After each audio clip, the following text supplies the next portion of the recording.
That wasn't very nice. But no, Jody, it is the truth. Like, it's 15 years, and, you know, I can look back to year one, and, you know, I can honestly remember the first 2 weeks.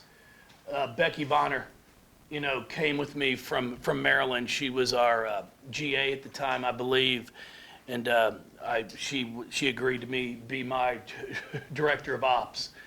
And I can remember staying at the Galt House is where they put us when we got here. And after the first week, I can honestly sit there. We were in the room one night just sitting there talking, going, what in the world have we done? Like, oh my God, this is going to be, I don't know how we're going to make this work and change a culture to what we wanted to try and do. And now I can say it's been 15 years and it's amazing what we've been able to accomplish here. I tell people all the time, you know, it went from let's try to have a good program. Let's try to have winning teams year in and year out, not just one good team every 4 or 5 years. And the goal was, you know, can we get to a Sweet 16 consistently? You know, because they'd never been to a Sweet 16. I think the program had been around for 35 years. And now the emails I get if we don't get to a Final Four, you know, are like, what in the world's going on? How have we lost it in the Elite Eight? So expectations have changed, and it's a great thing. And it's something we have year in and year out. It truly is. You know, our goals are fighting to get to a Final Four, because then once you get to that, then you've got a chance to compete to win a national championship. How much does the contract mean, though, for you in moving forward with recruiting? Well, it's big time, because the years are the most important thing, and that's what Vince, you know, and Dr. Bendaputi and Amy, they all understood was you have to have years, you know. And now that it's back to a 7-year contract, you're recruiting, you know, sophomores now and freshmen, and you're trying to get them to come to your program, because we're recruiting against elite programs as well. Recruiting hadn't gotten any easier. It's just you're recruiting against different teams. So to be able to go into a home and talk to kids and parents and say, hey, I've got a 7-year contract. I'm going to be here for 7 years, so I'll be here through your time, is important, really important. Jeff, when you brought in Chelsea Hall, obviously at one point. Yeah. You have her kind of a facilitator. How did that change what you do offensively from last year when you had Dana kind of have the ball in her hands? Well, it really hasn't changed a bunch of what we're trying to do. It's just Chelsea is a different point guard. Dana scored the basketball and was very, very good at it. You know, she was a type, if we needed a bucket, Dana knew she could get us a basket. Chelsea, on the other hand, scores the ball well, but her first mindset is getting others the ball. She's done a remarkable job since she's been here, and I've been very impressed. She doesn't just throw to the person that's open. She gets them the ball in areas that they're able to score. You know, there's a big difference. You can throw it to a non-shooter at the three-point line when they're open. It's not going to result into a basket. She's getting the ball to people where they're comfortable and where they can score. So I've been very, very impressed with what she's been able to do. Do you have an advantage when it comes to the name, image, and likeness stuff? Because, I mean, you have more of a fan base than most other women's college basketball programs, to where you might be able to have some opportunities for kids that other schools might not. You know, it's one of these now where, because of what we aren't allowed to do much as coaches, I can't go out and facilitate deals. I really can't have much to say about anything when it comes to name, image, and likeness. But what I am able to tell recruits is that we do average close to 10,000 fans. We've got courtside season ticket holders. You know, I'm not giving names, but I can tell them, hey, here's what they are in town, to show that we have business owners and leaders that are coming to our games regularly. They're season ticket holders.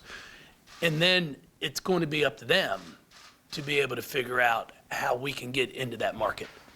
And I'm hoping some things change here in the next few months of what we're able to do, to be able to at least give some guidance and help these incoming kids and our current players be able to navigate through this name, image, and likeness. Jeff, you touched on this a bit at the ACC tip-off about the program's ability to kind of reload in that star, whether it's been Angel, Asia, Dana, over the years. It seems like Haley is kind of next up in that line as a leader. Do you see her embracing that so far and kind of that responsibility? Yeah, she has done a great job. No one's going to question her work ethic.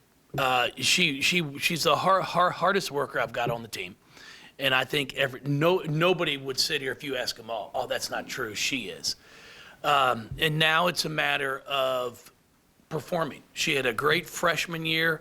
Now there's going to be more expectations and just more put on her plate. So I've been very impressed with what I've seen so far. And going into that, we've also got Kiana Smith. Mikasa is shooting the ball and scoring better in practice. She worked extremely hard in the offseason. Olivia, Emily Inksler. I mean, we've got a pretty good group here. It's not going to be just one person who's going to be our 25 a night.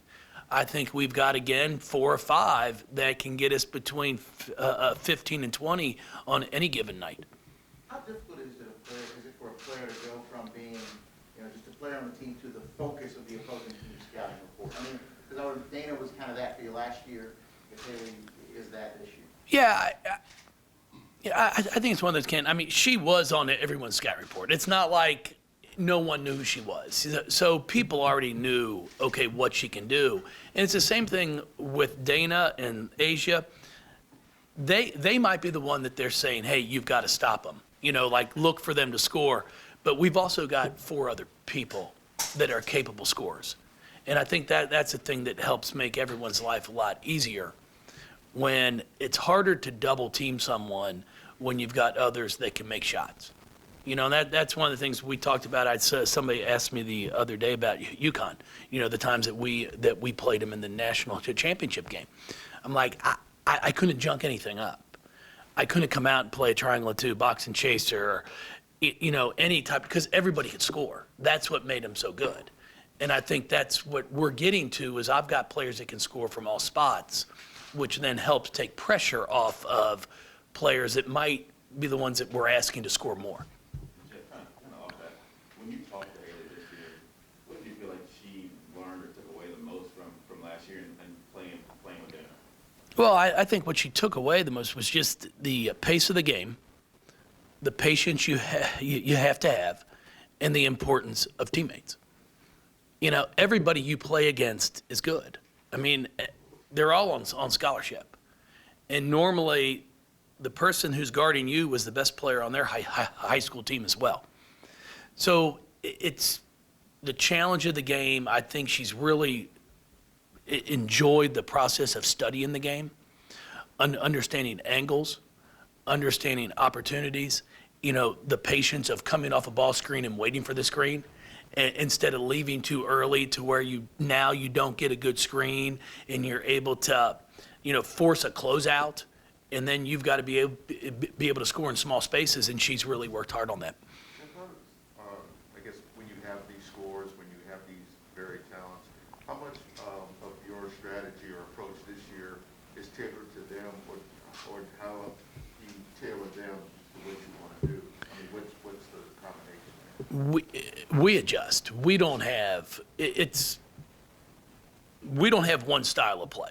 People ask me all the time, what's your style? Our style is to win. If we got to play zone, we play zone. If we play man, we play man. If we need to get up and deny, we get up and deny. We're going to change. I'm not somebody who's going to say players have to play my way. You recruit different types of players.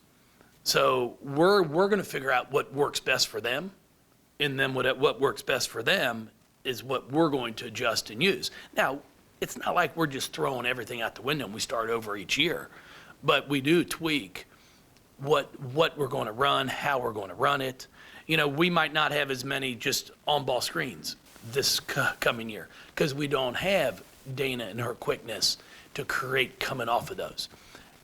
We might now have multiple screens within, an offensive set. So we're going to put these kids in positions to be successful so then we can be successful. comfortable and having an identity for this team and having things kind of put in place the way, you know, you want them to play and just kind of the level? that Oh, you yeah. want them at? Our practices have been going well. You know, I'm excited about it. Now, you know, next Thursday when we have our exhibition game, it could look terrible. You know, it's the one thing I always tell people, you know, I cut my own grass and they ask me why. I'm like, because when I start, I know what it looks like, and when I finish, I know what it looks like. As a coach, you can practice for 3 straight days and it looks great, and then you go play and it's like, what the hell was that? That wasn't anything that we just practiced. You know, so I feel good right now. In first game, we'll see how it all plays out when you're playing against somebody different and the lights are on. But at the end of the day, as we progress, I feel really good about where this ball club has a chance to go. You really cut your own grass? Or is that just a story? I sure do. You should come check the lines out. They straight. Jeff, you talked about Chelsea a little bit. Emily also comes from a Power 5 program. What has she brought to this team, and how does that ACC experience help her too? Well, she competes. She's a rebounder. She can score from the 3-point line, score in the post. She's good. She's just really good. I mean, she averaged close to a double-double at Syracuse. I told her if I can get her to get the mindset of wanting to dominate games, and that's not saying score every time or shoot it every time, but just to not take a play off, she could be a 18-13, I think, easily. Because she does things I can't teach. Her instincts for the basketball, her athleticism, her ability to contort her body in midair and not just run over somebody. She can rebound around people. Things that you just don't see a bunch of in our game. I just need to see her do that more often. And I think if she does, she can have a fantastic year for us. Jeff, when you mix somebody like Emily with Mikasa and all the other pieces you have, where do you see this team's potential defensively and really get after other people? Well, we have a long way to go at that end of the floor yet. I mean, because, you know, M comes from a program that plays zone. So she played zone the entire every game for 3 years. So now she's learning to play man. So that's been a bit of a change for her, but she's doing a great job. And then for Emily and Casa, they're the 2 happiest kids in the gym because Casa's not guarding Emily anymore, and Emily doesn't have to guard Casa. You know, and they joke about it. It's like, my God, I hate it when you guarded me. I hated to have to guard you. And for Cas, she's excited now because she's probably not going to have to guard all the 4 players. You know, I think she set a record in the NCAA tournament last year for getting a hit in the face the most. You know, I'd never seen a kid catch more elbows in the nose, go down, get back up, go down, get back up. So now at, you know, 5'10", she's not going to be hopefully stuck down there having to do that work. With Mikasa as your only 4-year player, do you expect more of an on-floor leadership role out of her this year? Oh yeah, she's always been a leader. You know, for the past 2 years, the way she competes, the way she practices, she's as consistent as any player that I've had within this program. Her effort, it's never she's having a bad day. She's having a good day. She does what Mikasa does, and that's compete. So yeah, our players follow her, they listen to her because they respect her. Jeff, you mentioned she's improved really as a scorer in the offseason. What has she been doing to try and take a leap on that end of the floor to get better? Well, it's just it's getting in the gym, and then it's shooting shots in practice you're going to shoot in games. You know, like I want her to make a free throw line jump shot, you know, a 15-footer. She doesn't need to be out there practicing threes for an hour. That's not what she needs to take right now. She needs to get consistent at that free throw line jump shot, a pull-up jumper, and then when that becomes consistent, then you gradually work your way out. But because she's always around the basketball, she creates so many second opportunities for us. If she can just make that 10 to 15-footer, it's really going to open things up for her. How has Peyton her game kind of transferred from high school? And I know she spent a lot of time in and out this summer with USA Basketball. Now, she plays hard. She plays hard. Has not seen a shot she does not like. You know, so she is not afraid to shoot. I love her personality. She's got a great sense of humor. She takes me well.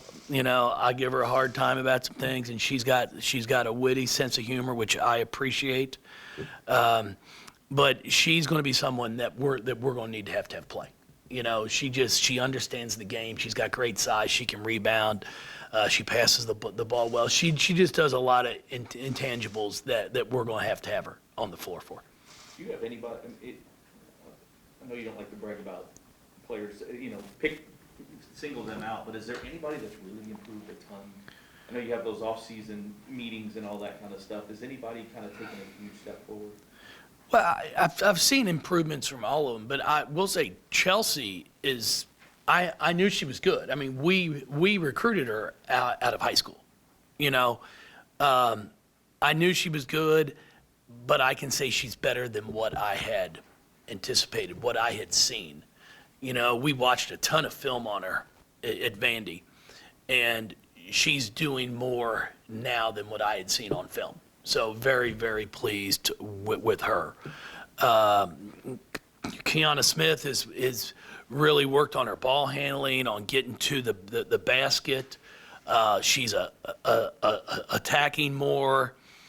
Yeah, everyone is gotten a little bit better, and that's what we had to have, because now there's more expectations. And then when you add Peyton, Chelsea, and Emily, you've got three really talented players that are putting some pressure on your returning players. Jeff, is there a previous team you've had that the makeup of this team reminds you of? No, we're just different. We're, most of them we've had that star player back. This probably goes back to when Shoney was a freshman. We sat there and we go to the Final Four with Angel. We go 13 and 18, whatever we were, had a ton of injuries, and then we come back with that class with Shoney, Sharon Vale, Shantae Dyer, Antonita Slaughter, and Shoney really picked up a ton of the scoring and responsibility. So I'd say it goes back to that class. I'm expecting big things from a few players, Haley being one of them, Kiana being one. But in the past, you've had Dana, even though she had a huge jump, she was sixth player of the year. You knew she could play.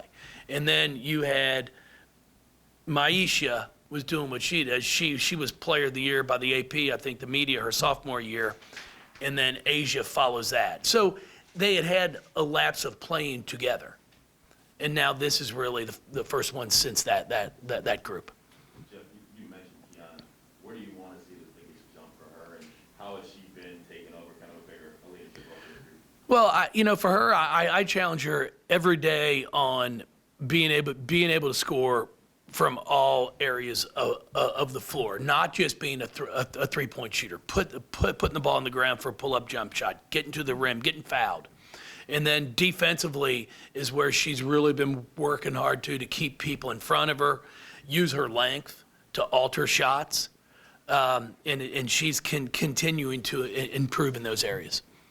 Jeff, a lot of attention was made last year about the women's NCAA tournament and how, maybe everything wasn't the same as it was at the men's. There's been some talk of maybe having them both at the same site down the road. What are your feelings on that? Well, it's got to be the right city. It's got to be a city that could handle both, because you're going to have a lot of people going into one place for the men's Final Four, the women's Final Four, and then how are you going to do the games? I think there's a lot of logistical questions that would have to be asked and answered. But if you get it to the right place in a city that could hold both, I don't think it's a terrible idea. But at the same time, I think we found out this past year that, you do have some areas that can put 64 teams in one area and make it work. So if you've got 8, and if it's right, I think it'd be an interesting concept to see how it worked. Louisville, one of those cities? You know what? I just don't know where we play except at Freedom Hall, because you can't play downtown because it's our home court. you know, and the men, you know, but Freedom Hall would be the only place you could do it in. I think, you know, it'd be interesting. I think you could do something where you could have a women's Final Four in Freedom Hall and then have the men in Indy, where you're, you know, it's a 2-hour separation where people could get back and forth and see both. You know, I think they did it years ago in Tacoma and Seattle, maybe in '88 or something, for the men and women, when the men were in Seattle, I think, and the women's Final Four was in Tacoma. So I think there are areas that you could do it. It might not be the exact same city, but logistically, media and people could go back and forth.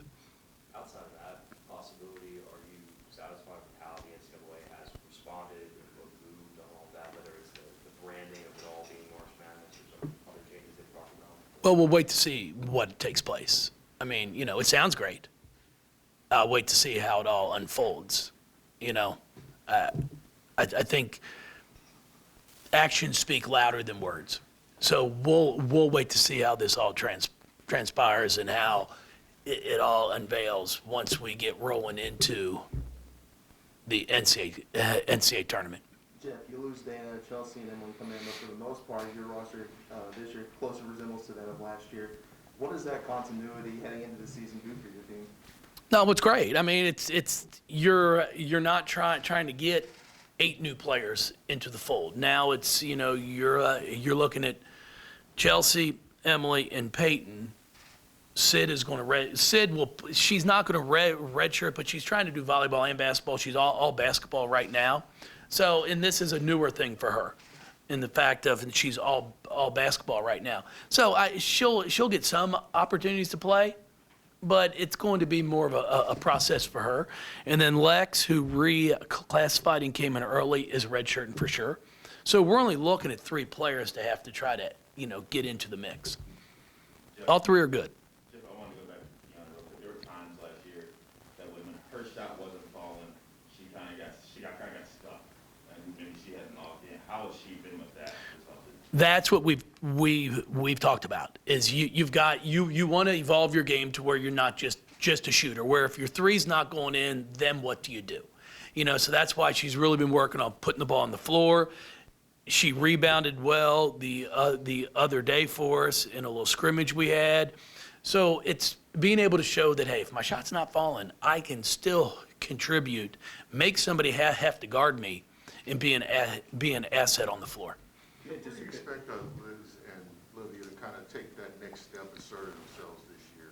Yeah, no, it's going to be important for us. I mean, we're going to have to throw it into the post, and we're going to have to score the basketball. I'm not asking to score 20 a night. I thought O had a really nice freshman year. You know, for a freshman to jump in the post and be asked to do what she did, I was impressed with her. She rebounded the ball really, really well for us. But I'd love to see her improve a little bit in all those statistical areas, and then at the defensive end as well. And Liz the same. I mean, she works hard. They both work hard, and I've seen improvements. You're not going to see them come out and dunk on Thursday night, but I think you will see improvements in their body, in their movements, how they rebound the ball and pass the ball. And I'm excited to see how they both do at the offensive end. Will we see them together a lot more? You'll see them together some. You know, we've had some scrimmages, and, you know, I've talked to Liz about it. We scrimmaged the other day, and she picked up two quick fouls in the first 3 minutes. So I'm like, I can start you, but if you do that, now I'm stuck. I can't keep you on the floor. Emily's going to help, because she does bring us some more size, so I can play them together if needed. It's just a matter of, you know, who we're playing and what the situations are. I mean, we can go big with Liz, O, and Emily if needed.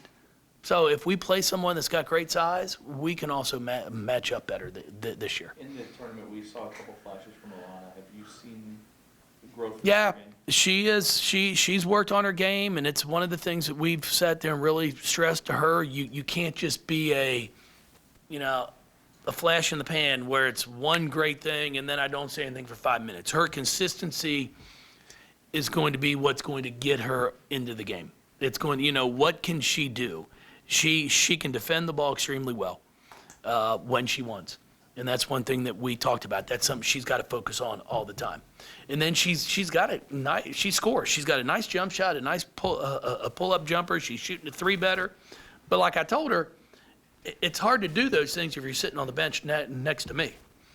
So make your defense what you're known for, and then it's going to give you the opportunity to be on the floor. How you doing with his birthday? You all right with it? Are you kidding me? I tell people all the time, the alternative is not very good. I mean, I'm excited to turn 50 tomorrow, then I'll be excited for 51. I tell people when they all say, I don't want to tell you how old I am. I'm like, why not? I'm all for it. I think I look good for 50. Can't ask him if he's having trouble with it. Do you feel? Are you 60? How old? I've been 50 for like 10 days or something. You look fantastic. Jody really does. No, it's great. No, I'm excited. I've got a big day of nothing lined up tomorrow. Just a day of relaxation. We're off. Have you cut the grass? I did that the other day. I've got to seal the back deck though, so that's on the plan. I did get some grief for getting on the roof and blowing the leaves off the other day. I was told I don't need to do that. Getting up there. It's not hard getting up. It's just when I'm up on the second floor, my neighbor can look up and see me from the kitchen window, and she's like, I just don't know if you need to be doing that. At your age. The prices are too high.